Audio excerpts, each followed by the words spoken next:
Good afternoon, everybody. We're about to start our second lecture. I'm going to aim to keep this, again, around 40 minutes. Last time it was just under. I don't really have very many announcements today. Just that make sure you, if you haven't, that you signed up for the work session on Wednesday. Right now there are 4 sessions, each an hour long. I plan to start each of them 5 minutes after the start time and end each of them 5 minutes before, formally. So please show up on time, not too early, and I will ask you to please leave so that the next group can come in within the hour. That being said, let's begin the lecture. So last time we ended with the first part of the proof of this theorem. So the theorem says that you can solve a linear equation in the congruence up to modulus n, if and only if the multiplicative part a divides b. And then we have several claims about how redundant the solutions are. So for instance, if we know that this A is invertible mod n, then there's only one solution, because you obtain it by multiplying each side by the inverse of A. And that's reflected here in the fact that if this GCD is equal to 1, I have one solution. And the higher the GCD is, the more solutions I have. And I know exactly how to get all the rest of the solutions once I have one of them. I just start adding this number to it over and over again, and I will get all the solutions. So today we're going to finish the proof of this. And as I said last time, we proved that if we have this GCD condition, then a solution exists. So today we have 3 remaining things to prove. So the first thing is that if a solution exists, then we have this GCD condition. This is going to be the easiest thing for us to prove today. Second, that if I have any 2 solutions, 2 different solutions, they're congruent modulo this number. And from this, we're actually going to get that there are this many solutions. So from 2, we're going to prove 3. So without further ado, let's jump in. And before we prove 1, 2, and 3, we need to prove a little lemma.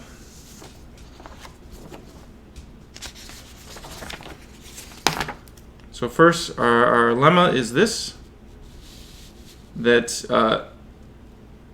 if this camera is a bit, there we go. So if I have 3 integers, and I know that one integer divides the product of the other 2,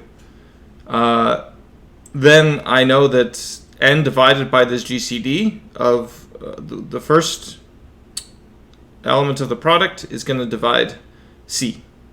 And if I have this condition, then I also know that n divides a times c.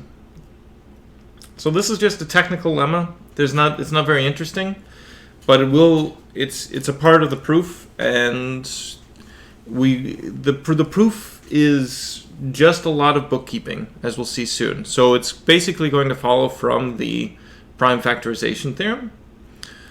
And once we have the prime factorization theorem, we'll see how to prove this. Okay, so let's try to prove it. So proof.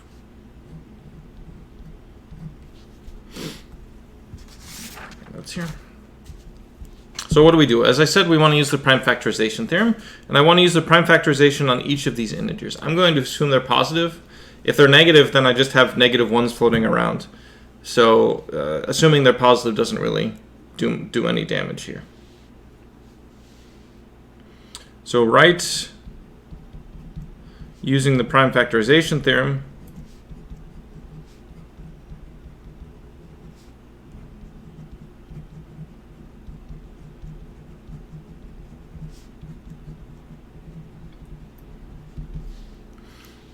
So one of the things I can do with the prime factorization is I know that I can group all the same primes together.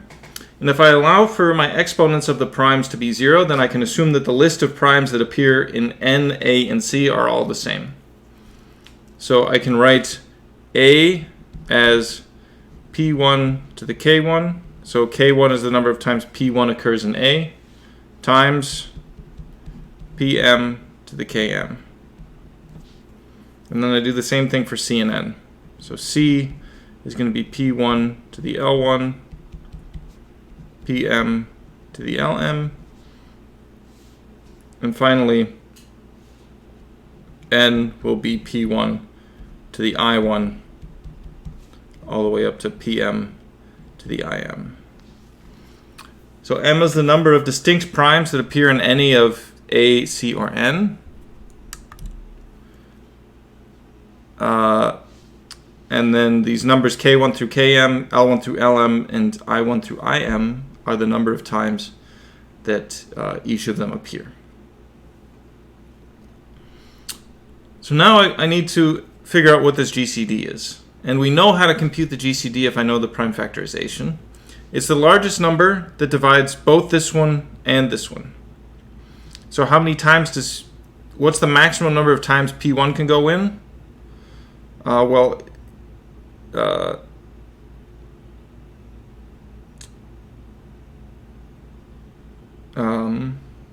Sorry, this one and this one, right? It's A and N. So how many times can P1 go in? Well, it's the smaller of the two, right?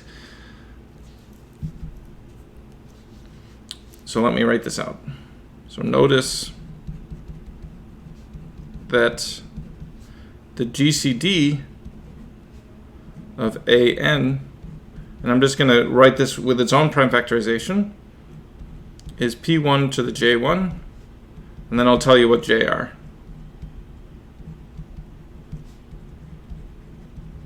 Where J1 is equal to the minimum of K1 and I1, right? It's the smaller of the two because it has to divide both. So I have to choose the smaller number to be able to make sure that P1 goes into both A and N. J2 equals the minimum of K2 and I2, and so on and so forth. Jm equals the minimum of Km and Im. So for example,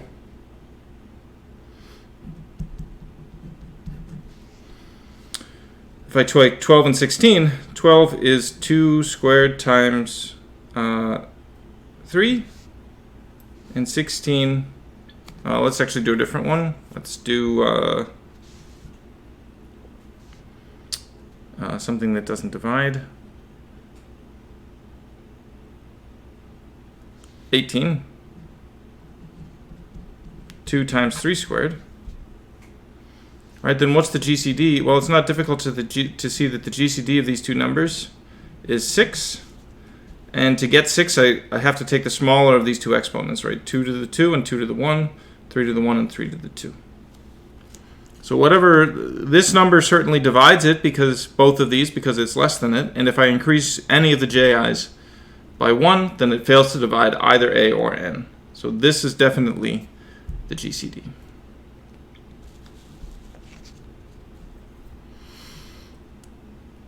Okay, so now what do I need to do with this? Well, now I can easily compute what N over this GCD is. N divided by this GCD of A and N. Well, if I divide, I just subtract the exponents, right? The standard multiplication rules say that x cubed, or x to the 5th over x squared is x cubed, right? So I divide A by this number, I just need to subtract the exponent of P1 from the exponent of P1 for A. So this is P1 to the K1 minus J1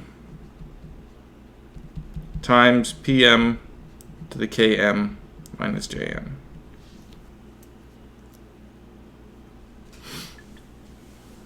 So now this is an if and only if claim. So I need to prove that if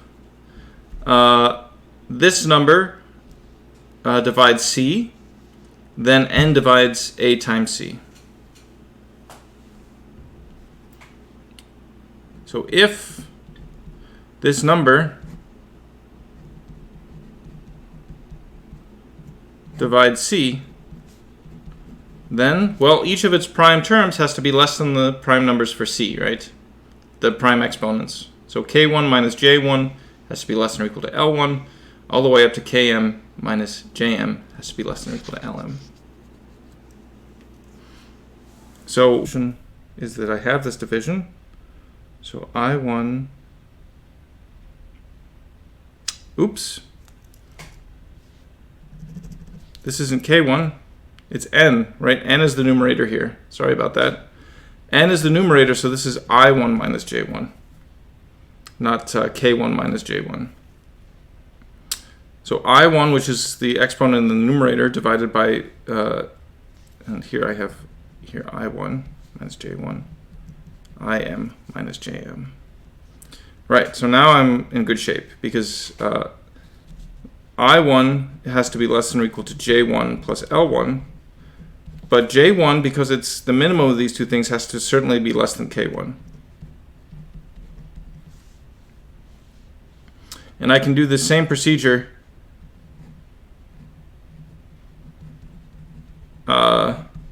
for each of the for each of the i's, I2 up to Im. And once I have this inequality, then I know that n actually divides a times c, because the exponent of the primes for a times c, again, making all sorts of typos, is the ki's plus the li, or the k's plus the l's, k1 plus l1, k2 plus l2, and so on and so forth.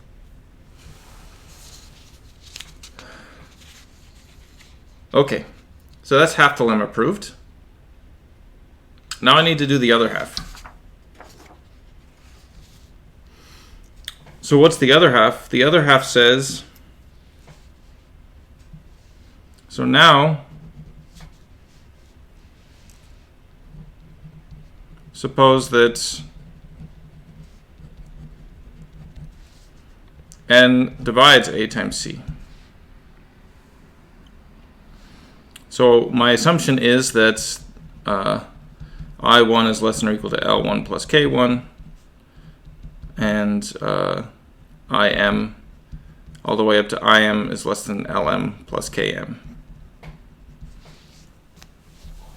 Now, if you remember our definition of the J's are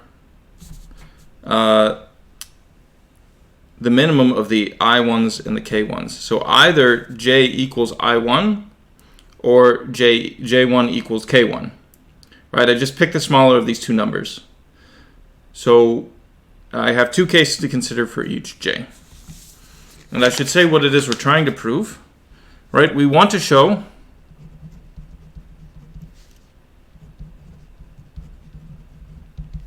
that this n over the GCD divides C. And n over the GCD had these exponents I1 minus J1 up to Im minus Jm. So I need to show that what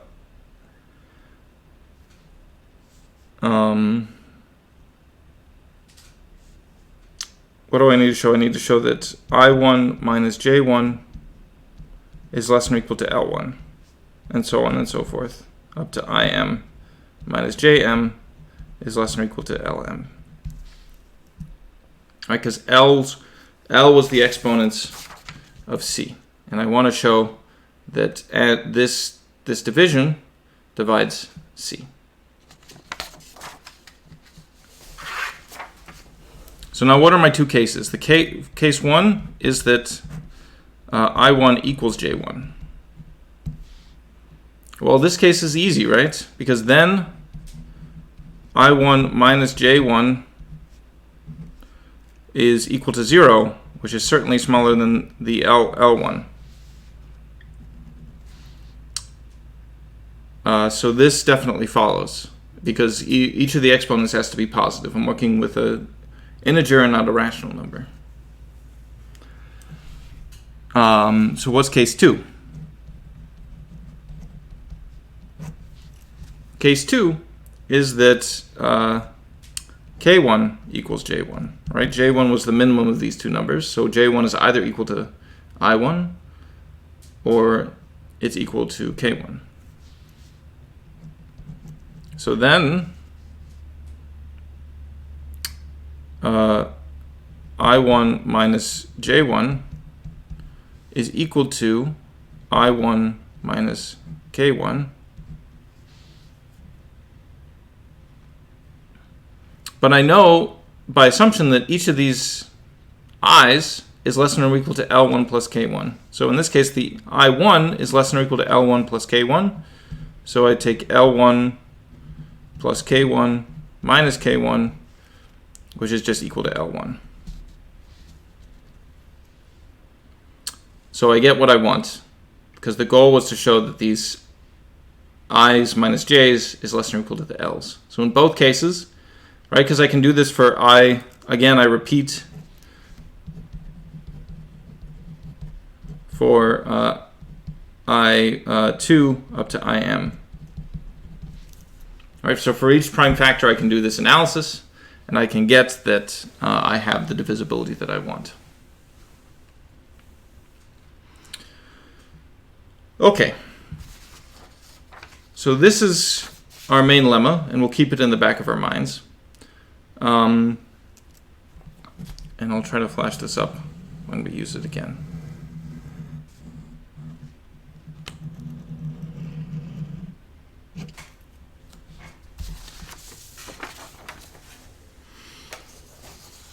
Okay, so now let's try to go back to our main theorem for the day and prove that, assuming I can find it. Here it is. So here's the one of the main theorems we'll try to prove today, and that's that this equation has a solution. So we won't use this lemma that we just proved in part 1, but we'll use it in parts 2 and 3 actually. So the first thing is, so 1. 1 says that if I have a solution of the equation, then the GCD divides B. So suppose that I have a solution. So suppose A times X is congruent to B mod N. So such an X exists. Then A times X is congruent to B, or it's not only congruent, A times X is equal to, or minus B is equal to NY for some N in, or Y in Z. This is just what it means for two numbers to be congruent modulo N. But if I rearrange this equation, I get A times X plus, I'm going to write it like this, N times minus Y is equal to B. So what do I know? I know that the GCD of A and N divides both A and N. So it divides both of the terms in this sum on the left-hand side of this equation. So once I know that it divides this and this, I know that it divides their sum, and I know it divides B.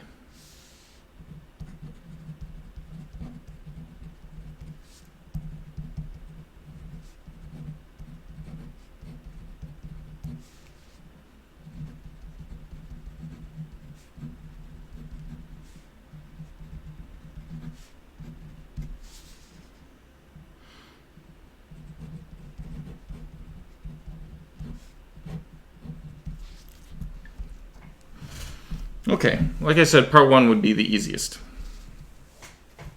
So let's try for part 2.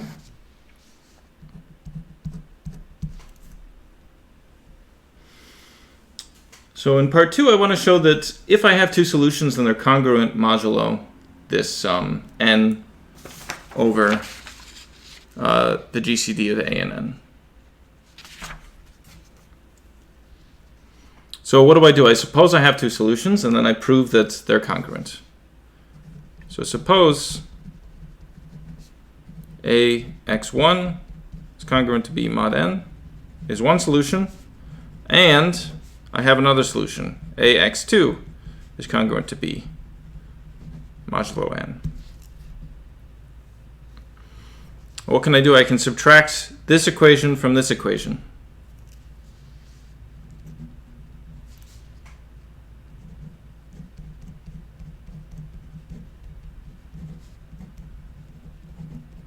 And I'll leave it as an exercise to you to prove that if I have a modular equation like this and a modular equation like this, then when I add or subtract them, I still get a modular equation. So here's the exercise.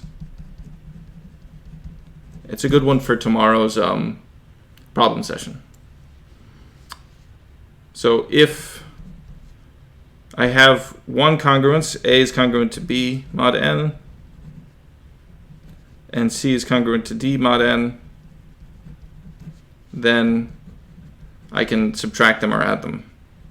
A plus C is congruent to B plus D modulo n. So that's all that's happening here. So I have this congruence, but what does this mean? This means n has to divide this number minus 0, so just n has to divide this number.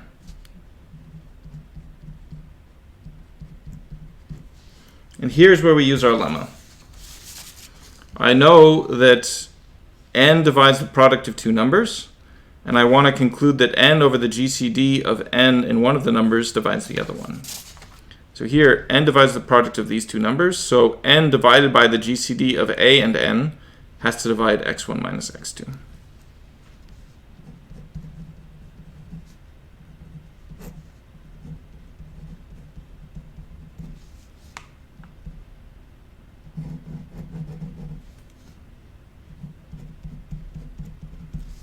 And this is exactly what it means for x1 and x2 to be congruent modulo this number.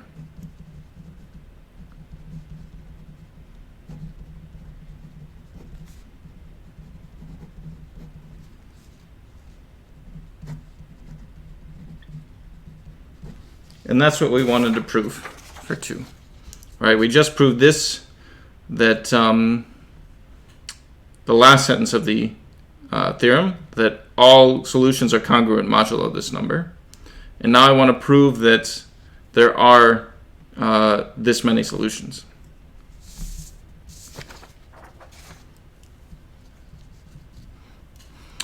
So the observation is that this process is reversible. If I add a multiple of this number to any solution, it's still a solution.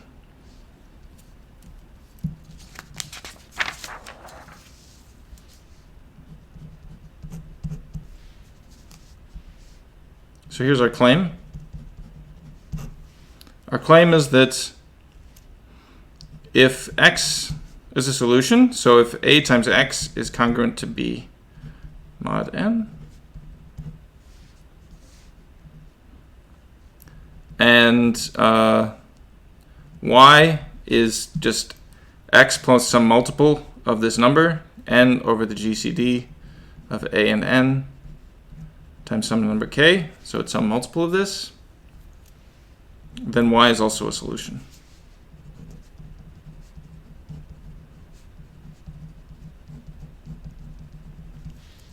So this is the converse of what we just showed. We showed that any two solutions are congruent modulo this number. Now we're showing that if two numbers are congruent modulo n over GCD of an, then and one of them is a solution, then the other one is as well. And it's very easy to check. I just take a times y. This is just equal to a times x plus kn over the GCD of a and n. And this is equal to ax plus an over the GCD of a and n times k. And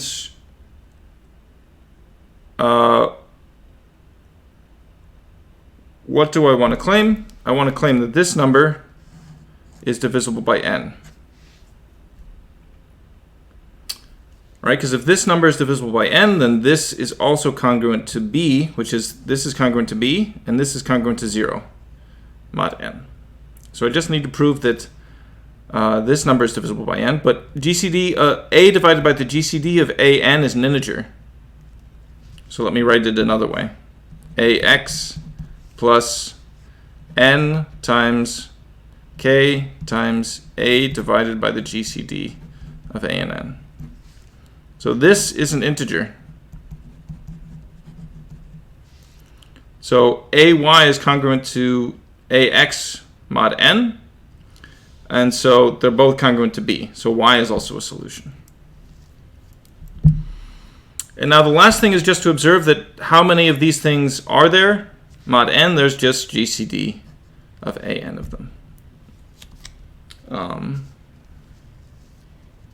So how many times can I go around before I get back to n? Well, I go once I add this number, twice I add this number. How many times can I add this number before I get up to n? Well, it's exactly n divided by this. And this finishes our proof.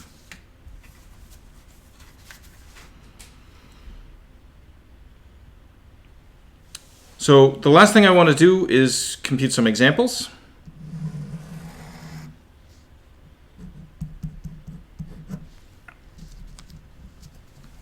Of this theorem.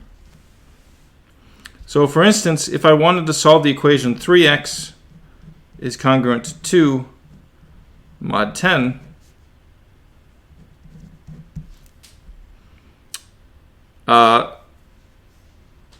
what do? I just, 3 is invertible mod 10, right? Because the GCD of the multiplicative number, this is the main thing, the GCD of a and n. So I look at the multiplicative constant of my equation, which is 3 here, and I look at the modulus, which is 10. So I need to find the inverse of 3 mod 10, and it's not difficult to see that it's 7, because 3 times 7 is 21, and 21 mod 10 is just 1. So what do? I just multiply both sides by 7, and I get x is congruent to 14 mod 10, so which is just 4 mod 10. So 4 is my solution to this equation. So basically, what is this saying? This is saying that if I want to multiply a number by 3 and have its last digit be 2, that number's last digit must be 4. There's no other way to get 2 as its last digit when I multiply by 3.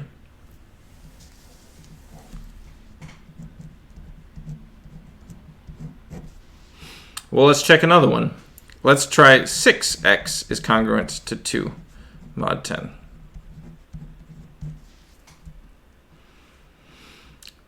Well, now the GCD of 6 and 10 is 2, right? Because 2 divides 6 and 2 divides 10, but there's no other larger number that divides it. In fact, 2 is the only number that divides both of them. So now I expect to get 2 solutions, and they're all going to be congruent modulo 10 divided by 2 or 5. So modulo 5, I have a unique solution to this. So how do I find these things? Well, I could just find one, and it's not difficult to find one, but let's find a more procedural way to do this. The idea is that, so the first thing I have to do is check whether or not this number is divisible by 2. Because it's 2 itself, it works. So a solution definitely exists. And so the way to proceed is to divide this whole equation by 2. Divide the modulus by 2, this by 2, and this by 2. And so I get a new equation, which is 3x is congruent to 1 mod 5. Now it's not difficult to see what the inverse of 3 is, mod 5. What do I need to multiply 3 by to get 1 more than 5? 2. 3 times 2 is 6. 6 is 5 plus 1. So x has to be congruent to 2 mod 5. And now I have to go in reverse. I have to double. Well, actually, no, I don't. 2 is the solution mod 5. So any solution to this is going to be a solution to this. And you can check that, right? 6 times 2 is 12, which is 2 mod 10. But there's going to be another solution, right? What do I need to do? I need to add this exactly this modulus here. So I divided 10 by 2 to get 5. So the GC, any number where when I add 5 is also going to be a solution. Right? So the solutions of this, if I write it out as a coset, are 2, 7, and I haven't talked about the term coset yet, but we'll talk about those pretty soon. 12, 17, and so on and so forth. So as a set, they should be, the solution set is a unique congruence class mod 5, but it's not a unique congruence class mod 10, right? I have the 2 congruence class, 22, and the 7 congruence class.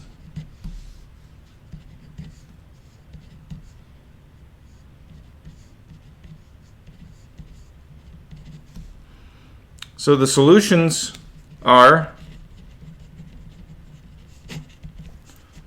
2 and 7 mod 10. And we can check that, right? 6 times 2 is 12, which is 2. 6 times 7 is 42, which is also ends in a 2.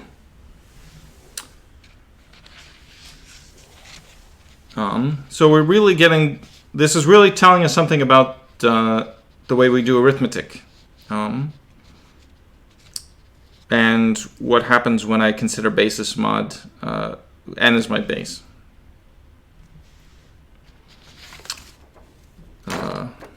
Let's see, where are we on time? 33. Okay, so that's the end of theorem 1.5.1. This is the first main theorem for the day. Let's see if we can't prove theorem 1.5.2, which is called the Chinese remainder theorem. So here's the next main theorem of section 1.5. And this is about systems of linear congruences, if you will. I want to have 2 bases, and I want to specify the last digit of a number in each of those bases, right? So I want to find a number which is in some congruence class in one modulus, and in a different one, it could be the same one, I don't know, in a different modulus. The only thing that I ask for is that these 2 moduli are coprime. So if I have 2 coprime moduli, and any 2 integers, I don't care about a and b, I can find a number such that it's congruent to a in the first modulus and congruent to b in the second modulus. And this solution x is going to be unique modulo what happens when I multiply these moduli together. So I don't know why it's called the Chinese remainder theorem, but that ends up being what it's called. Let's try to prove it. The proof for this one is actually very elegant and short, which is nice. So what's the idea? The idea is that we just use the GCD theorem.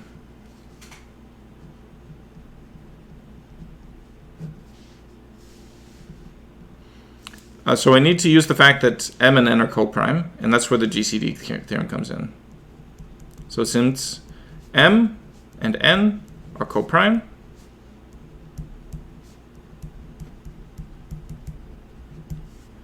there exists some numbers s and t which are integers such that m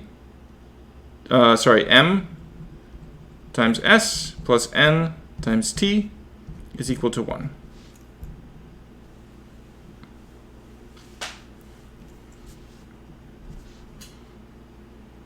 So now I'm going to define the solution for you. Once I have these numbers picked out, I'm just going to define x to be equal to what? X is going to be equal to m times S times B. So I take ms, right? M is this modulus, and I multiply it by the B here, together with this S term, plus NTA. And I just want to prove that directly that this is the solution to this modular equation.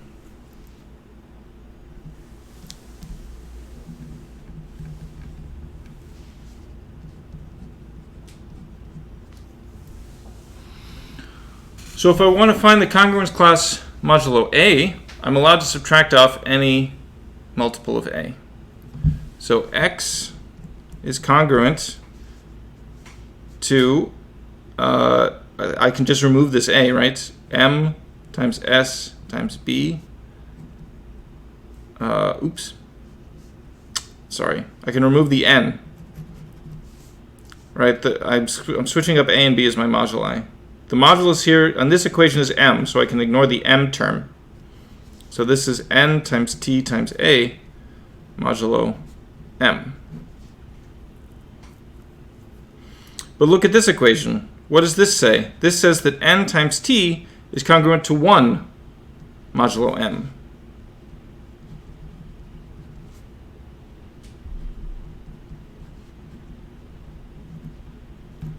So when I multiply by something by 1, I just get that number back.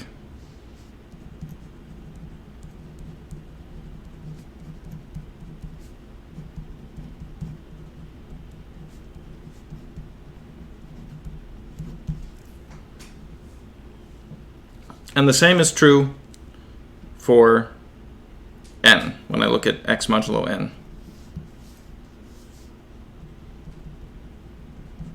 So similarly, when I consider things modulo n, I can remove this n term from x. So it's just MSB mod n. And since ms is congruent to 1 mod n, exactly by this equation, x is congruent to b mod n. And this is exactly what I wanted. So this is the Chinese remainder theorem. The proof is very elegant. And this construction of x is very interesting because it's not something you would immediately think of. This proof is an example of sort of the way that mathematics is packaged, for better or for worse, when you just write a proof for consumption. The idea of how the proof here was developed is certainly not seen here, but sort of it's just having tried to solve this many times over and over again, you eventually see that this is the number that you want.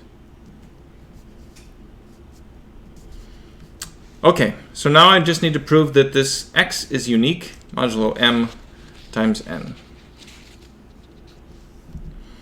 So first, it's easy to see that if I add some multiple of m times n, then I'm still a solution.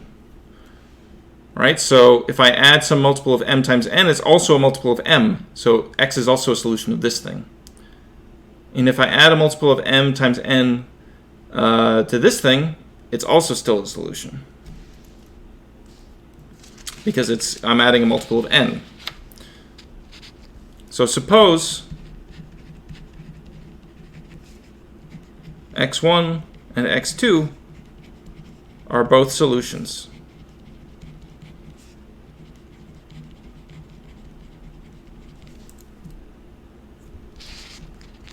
Then x1 minus x2, they're both congruent to A modulo m, so they're congruent to 0 mod m, and it's also congruent for the same reason to 0 modulo n.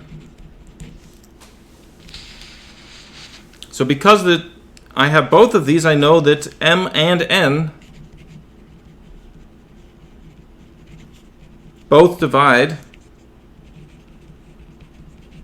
x1 minus x2. But these numbers are co-prime. So if they both divide it, then their product has to divide it.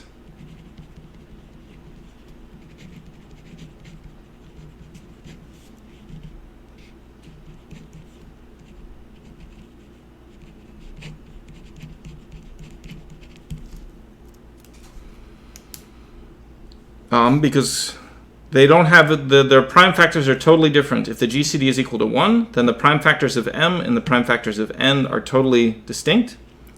So any prime factors of m have to appear here, and all the prime factors of n have to appear here. Therefore, since the prime factors are disjoint, the m times n, all the prime factors of that also have to appear here. So I have this division relation. And that's it. It's a very nice short proof of this very beautiful theorem. Right now we don't see any immediate applications, but I promise you that it does have applications. And we'll be talking a little bit more in the next lecture. Hopefully by the end of the week, or maybe on Monday, we'll finish section 1.6. And we'll start discussing the last topic of the course. All right, I will see you tomorrow, and I hope you all are doing well. Bye-bye.